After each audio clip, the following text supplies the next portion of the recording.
Again, Shabbat Shalom and Chag Sameach. Today marks the end of Pesach, as I explained before, and the counting of the Omer, which we'll do at the end of our service, leading us from the distant shore of the parted Red Sea, or the Sea of Reeds, to Sinai and the receiving of Torah. It's yet another time when the Jewish calendar mimics the vicissitudes of life. I love that word, vicissitudes.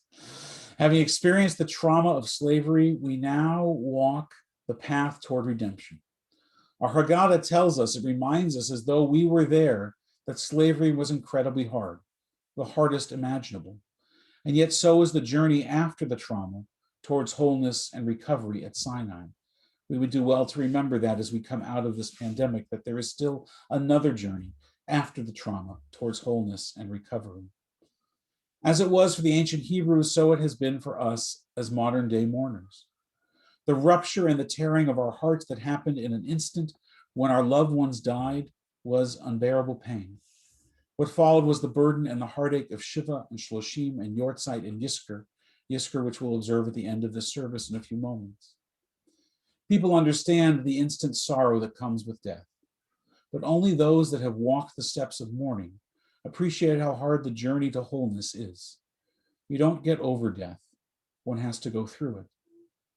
Elizabeth Kubler-Ross was right to point out the 5 stages of grief: denial, anger, bargaining, depression, and acceptance.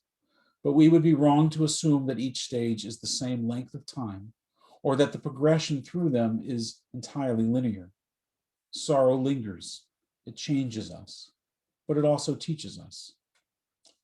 About now, I think 4 or 5 years ago, Sheryl Sandberg, the COO of Facebook, very publicly mourned her husband David Goldberg's death at the end of Shloshim. And she wrote then about him, and I'd like to share it again. David was in his early 40s. He was the founder and CEO of another tech company in San Francisco Bay Area, a member of a conservative congregation next door to my hometown of Foster City, and by all accounts, a mensch and a philanthropist. He died suddenly and unexpectedly one morning when he collapsed on a treadmill during a family vacation at a resort in Mexico. When David died, Sheryl was shattered, as many of us have ourselves experienced. It doesn't make much difference, though it does make some difference, if we're prepared for the death of a loved one or not. Whether it's out of the blue or from gathering storm clouds, when death strikes someone dear to us, it is like a bolt of lightning, instantly traumatic and world-altering. Everything changes in that moment. They were here, and now they are gone. Those of us who have stood beside the body of our dear ones learn in that instant what a soul is. Sometimes the absence of something is what we need to understand what we have. How true that too has been in this pandemic. When death comes, the soul departs. And though we might still hold the hand and kiss the forehead, straighten the hair, they are not there anymore. The body was just the vessel. The soul inside, that is what we miss. We hold other hands, but they won't hold us back in the same way. Each soul is unique in that way. There's a unique key to unlock the chambers of our heart. At the end of Shloshim, Sandberg wrote a manifesto on mourning, a letter to her tens of thousands of friends and followers. It's a beautiful letter. I've shared it with you before at one of our Yizkor services. Her letter and the subsequent writing through her year of mourning have grown into a book that was published a few years ago, Option B, Facing Adversity, Building Resilience and Finding Joy. In her original letter, and it's so powerful, it's why I return to it, she observed that when tragedy occurs, it presents a choice. You can give in to the void, the emptiness that fills your heart, your lungs, constricts your ability to think or even breathe, or you can try to find meaning. Her observation echoes that of therapists, psychologists, and clergy, that the way through trauma is to find meaning. She went on in her letter to list some of the most profound lessons that she learned in the midst of Shloshim. She wrote, I have gained a more profound understanding of what it is to be a mother, both through the depth of the agony I feel when my children scream and cry for the connection my mother has to my pain. She has tried to fill the empty space in my bed, holding me each night until I cry myself to sleep. She has fought to hold back her own tears to make room for mine. She's explained to me that the anguish I feel is both my own and my children's, and I understand that she was right as I saw the pain in her own eyes. She realized that the silence so many in mourning experience from our friends and loved ones comes from people who don't know what to say. That the void in our hearts cannot be filled with words. Real empathy, she wrote, is sometimes not insisting that it will be okay, but acknowledging that it is not okay. When I am asked, "How are you?" I stop myself from shouting, "My husband died a month ago. How do you think I am?" When I hear, "How are you today?" I realize the person knows that the best I can do right now is to get through each day. She also learned that resilience can be learned. It has this particular lesson that served as the basis for her new book. Sandberg writes that 3 things are critical in resilience: personalization, realizing it's not your fault; permanence, remembering that you won't feel like this forever, that this will get better; and pervasiveness. This does not have to affect every area of your life. The ability to compartmentalize is healthy. In an interview for the cover of Time magazine, again, I like Time magazine, in advance of the publication of her book, Sandberg explained that the lessons didn't come easily. In a very un-Canadian way, Sandberg realized that she had to ban the word sorry from her vocabulary. Her tendency to apologize was the result of an unexpected syndrome of her grief. Sandberg completely lost her self-confidence. It just kind of crumbled in every area, she said. I didn't think I could be a good friend. I didn't feel like I could do my job. She wasn't even sure that she could look after her grieving children. On her first day back at work, she says she fell asleep in a meeting, rambled and misidentified a colleague, and then left at about 2 p.m. to pick up her kids from school. That evening, she called Mark Zuckerberg, to see if she should even be there at work. And Mark said, "Take the time off you need," says Sandberg. And that's what I would have said to someone in the same situation. But then he said, "Actually, I'm really glad that you were here today. You made 2 really good points, and here's what they were." That small vote of confidence led to one of the biggest changes Sandberg made in her management style. She no longer automatically diverts work from people facing personal adversity.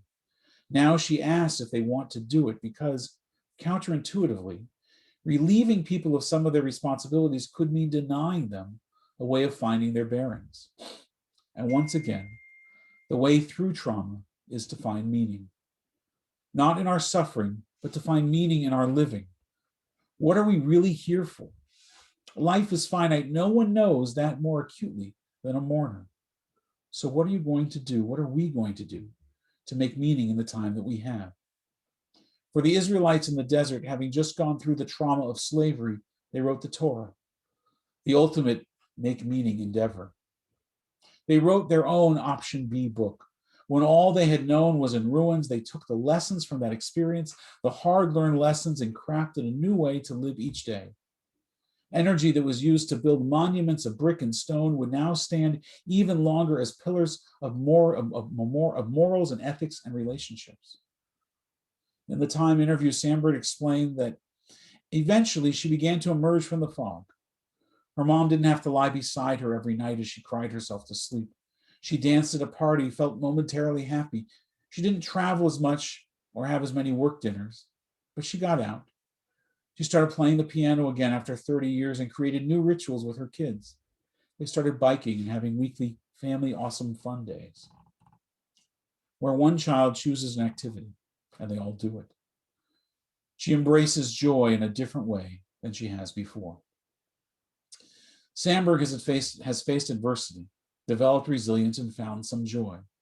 But what she can't do anything about, what still makes her lower the remote-controlled blinds in her meeting room at work and weep every time she thinks about it, is the fact that she cannot give her kids their father back. Telling them he was gone was the hardest thing she ever done. She avoids talking about it. But in Option B, she writes that nothing has come close to the pain of this moment. Even now, when my mind wanders back, I shake and my throat constricts. A few weeks after Goldberg died, there was a father-child event at the kids' school, and a friend proposed designating a stand-in dad. Sandberg protested that it wasn't the same as having David there. The friend put his arm around her, and option A is not available, he said. So let's kick the crap out of option B. I can say that because I'm not actually in the synagogue. This is a green screen behind me. Those who have come this morning online to say Kaddish for loved ones, you who are here for Yizkor, we're all living option B. This was not what we planned or when we planned it. Even if we all knew as sure as the sun rises and sets that death is unavoidable, it's as certain as anything in life, but when it comes, we are unprepared. In some ways, it is harder on those that survive than those who have died. Living is hard. Living without our soulmate, our parents, our siblings, a friend, God forbid a child, who we were certain would outlive us, that is harder, unimaginably so. Personalization, it's not your fault. We loved them when they were alive as best and as much as we could. Even if we were estranged at times, if we are mourning now, we were loving them then too, but may have lacked the words or the courage to express it in a way that they could hear it. Permanence. You don't feel like this, you won't feel like this forever. This will get better. Look around you online if you can. Think and feel of this community of sorrow. Be aware of all of the mourners that are in our community now. Many have stood together at Kaddish at Yizkor services for decades. Grief comes in waves, but the sun also shines brightly at times on our faces. And though we stand together in grief, we have also laughed and danced and embraced each other and embraced life, even in the shadow of death. And we will do that again. Life is for the living, and our loved ones would not want us to spend this precious time that we have in a constant state of mourning. That is why Judaism puts a time clock on mourning, 7 days, 30 days, 1 year, each successive chapter pushing us a little bit further back into the world and to life. Pervasiveness. This does not have to affect every area of your life. The ability to compartmentalize is healthy. Make meaning in the midst of your grief. Out of the biblical wilderness came the Torah. What will be the Torah that emerges from our wandering in this desert of grief and mourning and sorrow? There is no end to grief, just as there is no end to love. But time does help. In the former, it softens the extremes, and in the latter, in love, it heightens and enhances the memories. We forget some of the little things that bothered us about the other and focus acutely on the many things that drew us to them, that made us fall in love with them. In our Jewish calendar, we are marching towards Sinai at this very moment. 49 days till Torah is given, more or less. I guess it's 43 days. But even then, we will march for 40 years. And after that, we will reach the promised land.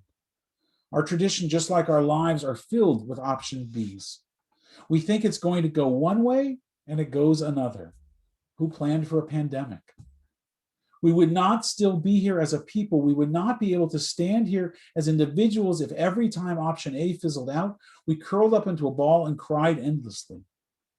There is a time for tears, but also a time to wipe away tears, to find meaning in life as it is now and to kick the crap out of option B, to honor their memory as much as anything else. Ken Yehi Ratzon, may it be God's will, and may their memories be for a blessing. Amen. Amen.